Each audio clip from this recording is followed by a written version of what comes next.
Welcome to the 14th episode of Legal Affairs. I am Stephen Yap. Due to COVID-19 pandemic, we have hardly travelled abroad. Now, Hong Kong has now relaxed its entry policy to 0+3 and people are more willing to start flying. This month, England hosted its annual opening of the legal year of England and Wales. For those not familiar with the legal sector, the opening of the legal year of England and Wales is the most important and spectacular legal event of the year, and many international legal institutions have participated. The Hong Kong Bar Association and the Law Society of Hong Kong have been sending representatives to the opening of the legal year of England and Wales for many years. In the studio this afternoon, we have Mr. C.M. Chan, President of the Law Society of Hong Kong, who recently flew to London to physically attend the opening of the legal year of England and Wales. Now, he will give us more insights on his visit. Good afternoon, CM. Hi, Stephen. Hi. So I understand you recently went to London for the opening of the legal year of England and Wales. So I have some questions which I would like to pose. Recently, two Supreme Court judges resigned from our Court of Final Appeal. I understand you have been speaking to some of the English Supreme Court judges, and what are their concerns, and have they raised any concerns? Before I go straight to answering your question, this trip to London was in fact my first overseas trip as President of the Law Society of Hong Kong, and in fact it's the first time I flew on an aeroplane in almost 3 years. Right. So this is something I would say groundbreaking in that sense that I'm telling the international community that Hong Kong is now opening up. We are back to business. So that I think that message is very important.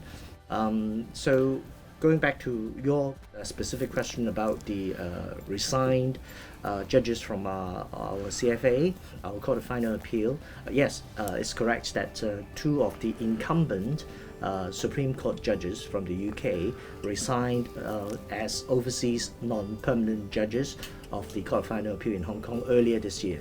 Again, I didn't have an opportunity to discuss with the gentlemen themselves, but if you look at their statement when they resigned earlier this year, they actually said that Hong Kong Court of Final Appeal maintains its international reputation. It's still internationally respected as a independent judiciary. So notwithstanding their resignation, they actually said that they are supporting Hong Kong's court's independence. That's number one. Number two, I tend to focus on those remaining as overseas non-permanent judges for the Hong Kong Court of Final Appeal.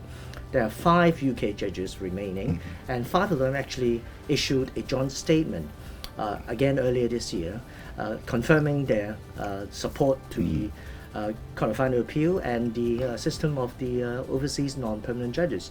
So all in all, I think the message is quite clear.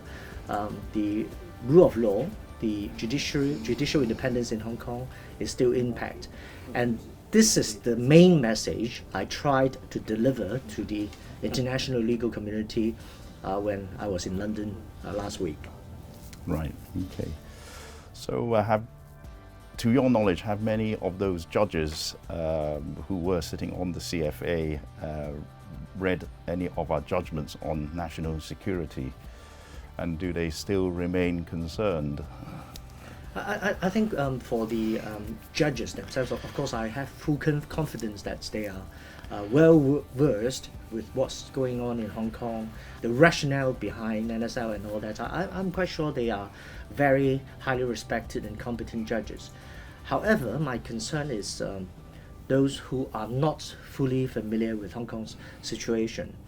I did actually meet with some of the bar leaders of other law associations from around the world, and through my discussions with them, I don't think they fully understand the contents, number one, of the NSL, number two, the rationale behind enacting NSL.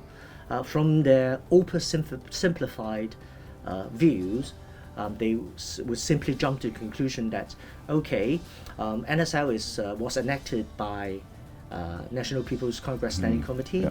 and then to be applicable in Hong Kong.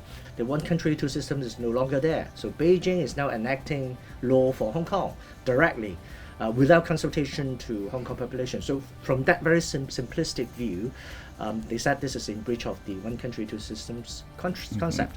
And of course, I explained this is entirely wrong, because under the Basic Law, we have a well-established mechanism allowing national laws to be applicable in Hong Kong through Article 18 and Annexure 3 of the Basic Law. The NSL was not the first time a piece of national legislation to be applicable in Hong Kong.